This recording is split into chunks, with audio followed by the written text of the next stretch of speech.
मुसलमानों को शक्ति बनने से कोई रोक ही नहीं सकता था, जिसको मालिक ने एनर्जी गिफ्ट में दिया हो।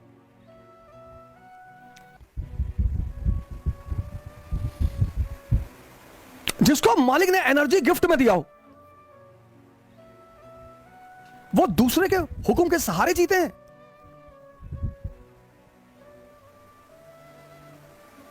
जिसको मालिक ने एनर्जी गिफ्ट, कल मैंने आपसे कहा ना, पॉलिटिकल साइंस का सिद्धांत है कि जिसका एनर्जी पर कब्जा वो सुपर पावर। और चौथी घटना घट गई मिडिल ईस्ट का बॉर्डर रूस, और रूस में 1917 की क्रांति, जिसने कम्युनिज्म को विजेता बना दिया। और इस कम्युनिज्म की विक्ट्री ने पूंजीवादियों की होश उड़ा दिया। 1917 में कम्युनिज्म की रूस में विक्ट्री ने पूंजीवादियों के होश उड़ा दिया, होश। और इन चारों फैक्टरों ने इजराइल की जन्म में एक अहम भूमिका निभाई। चारों फैक्टर ध्यान से देखिए,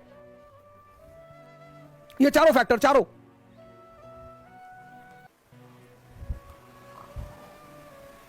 ये चारों फैक्टरों ने मिडिल ईस्ट की कीमत बढ़ा दी, मिडिल ईस्ट की वैल्यू बढ़ा दी।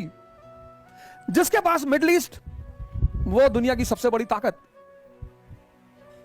पहला फैक्टर सिल्क रूट का केंद्र, सेंटर ऑफ सिल्क रूट। दूसरा फैक्टर स्विस कैनाल। तीसरा फैक्टर ऑयल। और चौथा फैक्टर रूसी क्रांति। और रूस का बॉर्डर किससे मिलता है? ईरान से, तुर्कमेनिस्तान से, टर्की से। और इस्लाम का जो सिद्धांत है और साम्यवाद का जो सिद्धांत है वो बहुत मिलता है।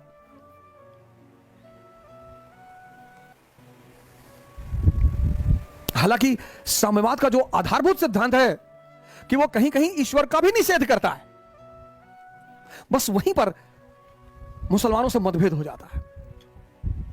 कम्युनिज्म का जो सबसे खतरनाक सिद्धांत कि religion also leads to exploitation of the masses, ये सिद्धांत मुसलमान एक्सेप्ट नहीं कर सकता।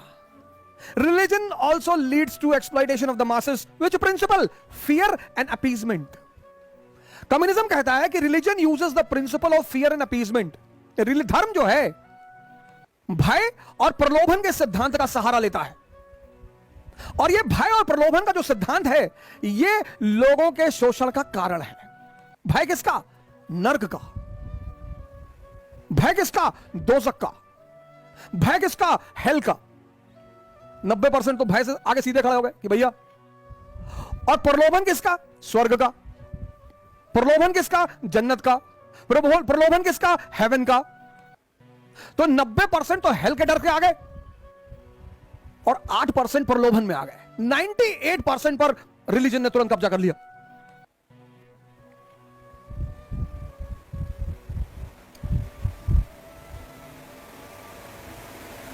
अब पहला इंपॉर्टेंस